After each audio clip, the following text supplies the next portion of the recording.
நான் சொல்றேன், மார்வலுக்கு ஒரு MCU, DCக்கு ஒரு DCU, அந்த மாதிரி தமிழ் சினிமாவுக்கு LCU அப்படின்றதான் வந்து காத்துக்கிட்டு இருந்தாங்க. LCU அடுத்த படம் எப்போ வரும், லோக்கி அடுத்த படம் எப்போ எடுப்பாருன்னு காத்துக்கிட்டு இருந்தாங்க. அப்படி என்னாச்சு அப்படின்னா அண்ணன் ஒவ்வொரு படத்துக்கும் அடுத்த படம் LCU அடுத்த படம் LCUன்னு தள்ளிக்கிட்டு தாவிட்டு தான் போயிட்டு இருக்காரு தவிர LCU ஒரு படம் எடுத்து கண்ணை காட்ட மாட்டேங்கிறாரு. கூலி படம் வரும்போது பாத்தீங்க அப்படின்னா கூலிக்கு முன்னாடி அண்ணன் வந்து LCU படம் எடுப்பாரு அதை வெயிட் பண்ணிட்டு இருந்தாங்க. ஏன் இந்த கூலியே வந்து LCU தான் வரப்போகுது அப்படின்னு தான் எதிர்பார்த்துட்டு இருந்தோம். அதுக்கேற்ற மாதிரி கூலி தான் இருக்கா அப்படிலாம் தேடி பார்த்தோம். கடைசியில பார்த்தது LCU இல்ல, அந்த படமே கடைசி ஐசில உட்காந்துச்சு அப்படின்னு தெரிய வந்துச்சு. அவன் எப்பவுமே இப்படிதான் இலை முழுக்க தடபுடலா விருந்து வைப்பான், மூலையில கொஞ்சம் பிய தடவி விட்டுருவான்.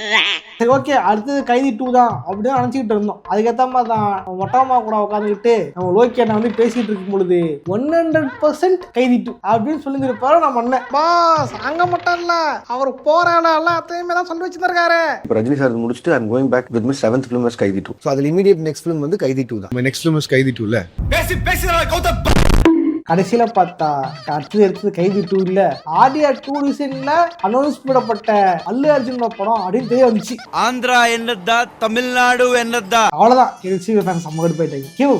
என்னையா இது, நீயும் கைதி 2 எடுப்புன்னு பாத்துக்கிட்டு இருந்தா அந்த கைதி 2ல சின்னமா அடிச்சது பொண்ணு பெரிய பொண்ணா மாறிடுச்சியா, நீ இன்னும் கைதி 2 எடுத்துக்கிட்டு இருக்க அப்படின்ட்டு எல்லாம் வந்து கடுப்பாயிட்டாங்க நம்ம லோக்கி அண்ணன் மேல. அது மட்டும் இல்லாம லோக்கி அண்ணன் எல்லாம் வந்து காண்டாயிட்டு அவர் மாதிரி எதிர்த்து அவருக்கு எதிராக மீம்ஸ் போடுறது, அவர் எதிர்த்து கலாய்க்கிறதுன்னு இறங்கிட்டாங்க.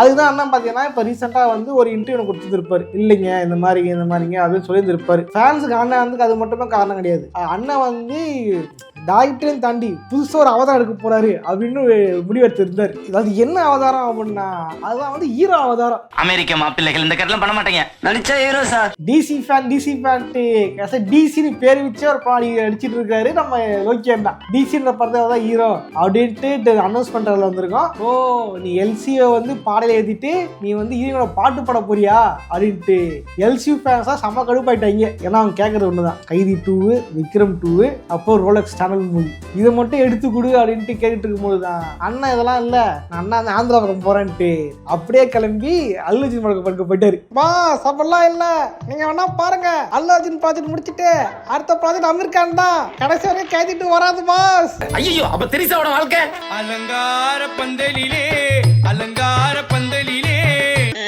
இந்த அனௌன்ஸ் பண்ணதுக்கு அப்புறம் பாத்தீங்க அப்படின்னா ஏகப்பட்ட பேர் வந்து நம்ம லோக்கி அண்ணன்ல செம கடுப்புல இருக்காங்க. காரணம் என்ன அப்படின்னா ரீசெண்டா தமிழ் சினிமாவில் இப்போ கரண்ட்ல இருக்கிற பெரும்பாலான டேரக்டர்ஸ் வந்து தெலுங்கு பக்கம் தான் போயிட்டு இருக்காங்க. தமிழ் சினிமாவில் ஒவ்வொரு 10 வருஷத்துக்கும் ஒவ்வொரு சில டேரக்டர்ஸ் புதுசா வருவாங்க, அவங்க வந்து ஆட்சி பண்ணுவாங்க. ஸோ கொஞ்ச நாள் கழிச்சு அங்கே காணாமல் போயிடுவாங்க. இதான் சொன்னா 300 காலத்துல ஃபேமஸ் ஆனவங்கலாம் வந்து மணிரத்னம், நம்ம சங்கர் சார், அப்புறம் பாலா மாமா, இவங்கலாம் வந்து ஃபேமஸா இருந்தாங்க. ரீசெண்டா பாத்தீங்கன்னா அவங்க இடத்த எந்த படமும் ஓடவும் இல்லை, எல்லாம் ட்ரோல் மீட்டராவது கலாய்கிறாங்க. பிரதர் படம் பார்த்துட்டு இருக்கேன். பிரதர் படம் பாக்குறீங்களா? என்ன அமரன் படம் பார்த்துட்டு பிரதர் படம் பாக்குறீங்க?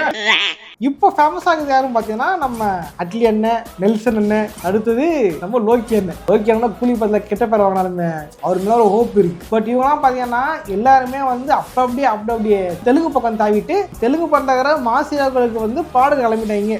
ஏன் இங்க வந்து வேற ஹீரோவே இல்லையா கேட்டீங்கன்னா தெலுங்கு சினிமா பொறுத்த வரைக்கும் அந்த ஆடியன்ஸ் நீ மாசம் நல்லா ஃபைட் வச்சு ஒரு கதை சொன்னாலே படத்தை வந்து ஓட வச்சுருவாங்க. பட் இங்க அப்படி இல்லை, ஒரு படம் சுமாரா அப்படி போயிட்டாலே ஆனந்த வச்சு தேய்ச்சிடுறானுங்க. இதோட முக்கியமா தமிழ் சினிமாவில் எப்படி காமெடியன் பஞ்சம் இருக்கோ அந்த மாதிரி இப்போ வந்து பெரிய ஹீரோ பஞ்சம் அப்படின்றது ஆரம்பிச்சிருச்சு. குறிப்பா சொன்னா எம்ஜிஆர் சிவாஜிக்கு அப்புறம் ரஜினி கமல் வந்ததுக்கு அப்புறம் தளபதி தான் ஃபேமஸா இருந்தாங்க. ஸோ தளபதி தான் கடைசி சூப்பர் ஸ்டார்ஸ் மாதிரி இருந்தாங்க. கரெக்டா அவங்க 2 பேருமே இப்போ கரண்டா வந்து சீமா விட்டு வேற ட்ராக் பக்கம் போயிட்டாங்க. தலை பார்த்தீங்க அப்படின்னா ரேஸ் ட்ராக் பக்கம் போயிட்டாரு. சிரிச்சிட்டு இருக்கு என்ன தலை ஃபேன்ஸ் நினைச்சேன் சிரிச்சேன். எங்களுக்காக பல பேச்சுக்காக ஒரு படம் வரும். ஐயோ ரெகுலேட்டர் அவங்களுக்காவது பரவாயில்ல, பேச்சு ஒரு படம் வரும். அரில்ஸுக்கு அறிக்கை தான் வரும், அதாவது 10 ரூபா வச்சுதான் எதிர்கட்சி இதான் கடம் கோட்டார் அவர்கள்ன்ற மாதிரி. கடம் கோட்டார் அவர்களே எப்போ எங்களுக்கு டிவிக்கு ஃபேன்ஸ் கடுப்பவாதீங்க. தலை பார்த்தீங்க அப்படின்னா ரேஸ் ட்ராக் பக்கம் போயிட்டாரு. தளபதி பார்த்தீங்க அப்படின்னா அப்படியே அரசியல் ட்ராக் பக்கம் போயிட்டாரு. ரேஸ் ட்ராக் பக்கம் போன ஏகே கூட பெருசா பிரச்சனை இல்லை. அரசியல் ட்ராக் போன நம்ம தளபதி தான் பிரச்சனையும் வேலை பிரச்சனை. ஒரு பக்கம் சென்சாரோட சர்டிஃபிகேட் வாங்கலாம் பார்த்தா கோர்ட்டுக்கு போயிட்டு இருக்கு. கோர்ட்டுக்கு திருப்பி வாங்காம பக்கம் போனா அமேசான் பெரிய பிரச்சனை போயிட்டு இருக்கியா. அவனை சமாளிக்கிறதா இவனை சமாளிக்கிறதா இல்லை எலெக்ஷனுக்கு ஆள பாக்குறதாட்டு ஒரு பக்கம் பிரச்சனையா போயிட்டு இருக்கு தளபதிக்கு. இந்த அழுத்தத்துக்கெல்லாம் அடங்கி போற ஆளா இந்த ஆளு. பட் தளபதி சொல்லிட்டாரு இந்த படம் தான் கடைசி படம்பா கிளம்புறம் பாய்ப்பா அப்படின்ட்டு. பட் ஏகேன்னு ஃபீல் தானே இருக்காரு அவங்க கேட்டீங்கன்னா அதான் இல்லை. ஏகே வாயத்தாருந்து அனௌன்ஸ்மெண்ட் பண்ண தான் பண்ணல. நான் வந்து ரிட்டையர் ஆகிற நம்பிக்கிறா கிளம்புறாருன்னு வாயத்தாரு சொல்லலை. அவரே பார்ட் டைமுக்கு எப்பயாவது பாடிக்கலாம் போற வச்சுட்டு இருக்காரு. அதனாலதான் கதைக்கெல்லாம் வந்து சிம்பிளா ஸ்கூல் தான் இல்லை. கதையை அவங்க படிச்சு பார்த்து அடியாரான்னு தெரியல. கடைசியாக வந்து விடாம வச்சு சரி விடாம வச்சு ஃபேன் பேஸ்ல போய் இருப்பீங்க. உங்களுக்கு படம் ஜனதமா ஓடல ஓகேவா. நான் பார்த்துட்டு இருந்தேன் ஒரு நாள் கேரா பக்கம் தேட்டர் இருந்துச்சு. தேட்டருக்கு முதல் நாள் போடும்போது எல்லாம் பயங்கரித்து பயங்கரமான ஆரவாரம் இருந்துச்சு. முதல்ல வந்து பார்க்குறேன் பேச்சு கூட பாருங்களா வண்டியை காணும். இப்படிதான் இருந்துச்சு விடாம போயிடுச்சு. குட் பேட் அடி போய் தெரிஞ்சிருக்கும். குட் பேட் ஆகலி வெறும் தலை ஃபேன்ஸே இது என்ஜாய் பண்ணுறது மட்டும் தவிர அது பொதுமக்கள்லாம் ஒன்றும் கிடையாது. இந்த மாதிரி வந்து வாயத்தை சொல்ல மற்றபடி வந்து சும்மா டைம் பாஸ் பாடி அப்படின்ற மாதிரி தான் இருக்காரு ஏகே. இந்த டைம் பார்த்தீங்கன்னா பெரிய மாசில பெருசாக யாருமே இல்லை. ஸோ அதனால ஆந்திர பக்கம் போயிடலான்ட்டு முடிவு பண்ணாலே தெரில. யோசிச்சு பாருங்களேன், நம்ம லோகேஷ் அண்ணன் படமும் அல்லு அர்ஜுன் படம் தான், நம்ம அட்லி அண்ணன் படமும் அல்லு அர்ஜுன் படம் தான். இது மட்டும் தான் என்டிஆர் படம். நம்ம நெல்சன் அண்ணன் படம் மட்டும் தான் என்டிஆர் படம். இல்லைன்னா அவரு அல்லு அர்ஜுன் தான் போயிருப்பாரு போல. நான் தெரியல அல்லு அர்ஜுன் வந்து பிளான் பண்ணுறது போல. புஷ்பா சரியால் யாருமே இல்லை கட்டி தூக்கு இனிமேல் தமிழ் சினிமா நம்பிள்டு நாம தான் அது தமிழ் அவங்களுக்கு தான் ஃபார்ட்டிஸ் பர்சன்ட் பிளான் பண்றா தெரியல. அல்லு அர்ஜுன் ஆந்திராவும் நம்பிள் தான் தமிழ்நாடு நம்பிள் தான் தலைவர் சூப்பர் ஸ்டார் அப்படின்ட்டு உள்ள வந்தவர் பொழுது நம்ம அல்லு அர்ஜுன் மாஸ் அது பிரமாஸ். தமிழ்நாடுலாம் அவர் டார்கெட் இருக்காரு. அவரு டார்கெட் பேன் இந்தியா தான். அங்கிருந்து பேன் அடிப்பாரு. அங்கிருந்து ஃபிளைட் பிடிச்சி அமெரிக்கா போயிடுவாரு. ஸ்விட்டி சீனி கூட போய் டேட் பாரு நம்ம தலைவர். இந்த மாதிரி பார்த்தீங்கன்னா தமிழ் சினிமாவில் வந்து டேரக்டர்ஸ் எல்லாம் தெலுங்கு பக்கமாக போகிறதுன்றது தமிழ் சினிமாவுக்கு ஒரு மிகப்பெரிய இழப்பு தான்னு சொல்லுவேன். ஏன்னா ஆல்ரெடி பார்த்தீங்க அப்படின்னா தமிழ் சினிமா நம்ம வந்து மோசமாக தான் போயிட்டு இருக்கு. என்னன்னா ஆரம்பத்தில் இருந்தால் பரவாயில்ல. பட் ஒரு காலத்தில் ஓஹோடு இந்த இண்டஸ்ட்ரி இன்னைக்கு இப்படி போகிறது ரொம்ப கஷ்டமாக தான் இருக்குது. நினச்சி பாருங்க, இந்தியன் படம் வரும்போதெல்லாம் இந்தியன் தான் பேன் இந்தியா படம் அதுதான் ஓகேவா. அந்த டைம் அந்த படத்துக்கு என்ன ஒரு இது எங்கத்தாலும் இந்தியன் தான் மைய இதுவாக இருந்துச்சு. எல்லாரும் ரிலீஸ் பண்ணாங்க பட்டையை கிளப்பிச்சு அந்த டைம். அதாவது தமிழ் சினிமா ஒரு காலத்தில் பொற்காலமாக இருந்துச்சு. இன்னைக்கு பார்த்தீங்க அப்படின்னா இஷ்டத்து தனிப்பட்ட வன்மத்தெல்லாம் படமா எடுத்துக்கிட்டு சுத்திக்கிட்டு இருக்கீங்க. அப்பெல்லாம் எங்களை ஒண்ணும் பண்ண முடியல. இப்போ இந்த ரோஸும் ஃபேமிலியும் எல்லாரும் ஆட்சி நம்ம பரம்பரை கவுத்துட்டாங்க.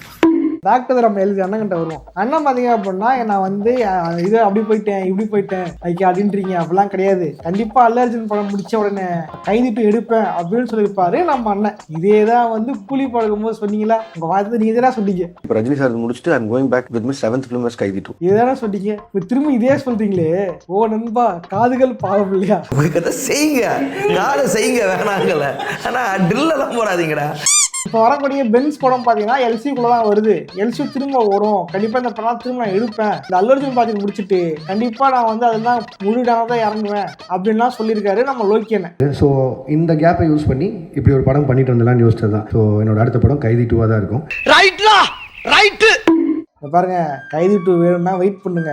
அவசரப்படுத்தி கடைசியில கூலியுமே ஆக்கி வச்சுட்டு போற பண்ணேன். அப்புறம் பணம் எரிக்கிற மிஷின் மேலே வந்துட போகுது. அப்புறம் பார்த்தீங்க அப்படின்னா நீங்க வந்து இந்த ஈரோட கிறிஸ்டிஸ் பண்றாங்களே உண்மையா அது கூட 200 ஃபேமிலி ஆரம்பிக்கலாமே உண்மையா அப்படின்லாம் பத்திரில கேட்டிருப்பாங்க. உண்மையில கேட்ட நண்பருக்கு ஓகே எனக்கு ஆடி கல்யாணம் ஆயிடுச்சுன்னு தெரியுமா அப்படின்னு தெரியல. அண்ணன் உண்மையிலே ஜெனுவனா சொல்லியிருந்திருப்பாரு. இல்லைங்க எனக்கு ஆடி கல்யாணம் ஆயிடுச்சு ஆடி எனக்கு ஃபேமிலி இருக்கு அந்த மாதிரிலாம் எதுவும் இல்லை அப்படின்னு தெளிவா சொல்லியிருப்பாரு லோக்கேன. திரும்ப அந்த பத்திரிகையாளர் கேட்டிருப்பாரு இன்னொரு ஃபேமிலி ஆரம்பிக்கிற இது இருக்கா இன்னொரு செகண்ட் ஆரம்பிக்கிற எது இருக்கான்னு கேட்டிருப்பாரு போல. இல்லை என்னன்னு சொல்றதே தெரியல. இல்லை சார் எனக்கு ஆல்ரெடி ஃபேமிலி இருக்கு சார். இல்லை செகண்ட் ஃபேமிலி.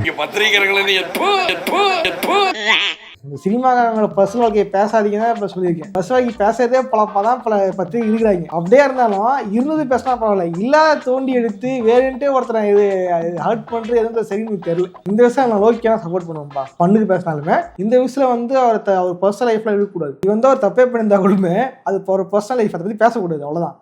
அப்போ இன்னொரு விஷயம் அவன் லோக்கியான கெட்டப்ப மாற்றி புதுசா கெட்டப்ல வந்திருக்காரு. அது கெட்டப் பாக்குறதுக்கு சுரேஷ் யார குத்துறா அந்த கெட்டப்பா இருக்குது. இந்த பாதி கெட்டப் பாக்குறதுக்கு என்ன எழவியாது. அப்புறம் இன்னொரு விஷயம் என்ன ஆகும்னா வழக்கமா வந்து அண்ணன் எடுக்கிற படங்கள்ல ரொம்ப வந்து ஓவரா இருக்குதுப்பா தாங்க முடியல அப்படின்ட்டு எல்லாம் கலாய்ப்பாங்க. நீங்க தான் இளைஞர்களை சீரழிக்கிறீங்க அவங்க வந்து தவறான பாதை தள்ளுறீங்க அப்படின்னு சொல்லியிருப்பாங்க இல்லையா. என்ன சொல்லியிருப்பாரு இல்ல நான் வந்து இவ்வளவு விஷயம் எனக்கு தெரியுமா நான் வந்து எதிரான இப்போ விழிப்புணர்வு படம் எடுத்துக்கிட்டு இருக்கேன், அதை ஷார்ட் ஃபிலிமாக அதெல்லாம் வச்சிருக்கேன் தெரியுமா, நிறைய விஷயம் நான் போயிட்டு விழிப்புணர்வு கொடுத்துக்கிட்டு இருக்கேன் தெரியுமா, இதெல்லாம் தெரியாமல் பேசாதீங்க அண்ணன் சொல்லியிருப்பார். பட் வந்து நல்ல விஷயத்தை சொல்ல பண்ணுறாருன்னா நல்ல விஷயமா தான் இருக்குது. பட் அதுக்கும் மீன்படுத்தாலும் கலாய்க்கிறாங்க. நானே இப்படி பேசுவேன் பட் ஆஃப்லைன்லன்ட்டு அண்ணன் எங்கேயோ இந்த கூலி படம் வந்த நேரத்தில் வந்து எங்கே தம் வச்சிருந்துருக்காரு பொழுது. உண்மையால ஏன் யூஸ் பண்ணானா தெரியல, ஏதாவது ப்ராம்ப்ட் மாதிரி தெரியுது. அந்த போட்டோ போட்டு கலாச்சிட்டு இருக்கானுங்க ஆன்லைன்ல. என்னது சொல்றது, அண்ணன் என்ன பண்ணாலும் கலாய்க்கிறான். நாடா நாயவாடா இது, அதெல்லாம் எங்களுக்கு தெரியாது. பாதன்னா அடிப்பா பட் அதெல்லாம் ஃபன்னா ஜாலியாக தான் இருக்கு, அப்படியா இருக்குது. அண்ணதை ஃபன்னா தான் தூப்பாரு அப்படின்னு நினைக்கிறேன். சரி, எனிவே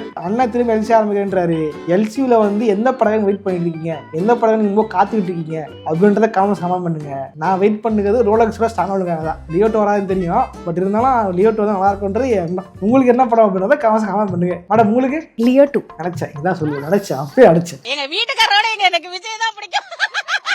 ஓகே, லைக் பண்ணுங்க, ஷேர் பண்ணுங்க. இதே வீடியோ போடலாம் அப்படின்னு கமெண்ட் பண்ணுங்க. போஸ்ட் லைக் போகாதீங்க, லைக் போட்டு சப்ஸ்கிரைப் பண்ணிட்டு போங்க, ஐ பேசிட்டு போங்க. நானும் இதே மாதிரியான இன்னொரு சுவாரஸ்யம் சந்திக்கிறேன். பாய்.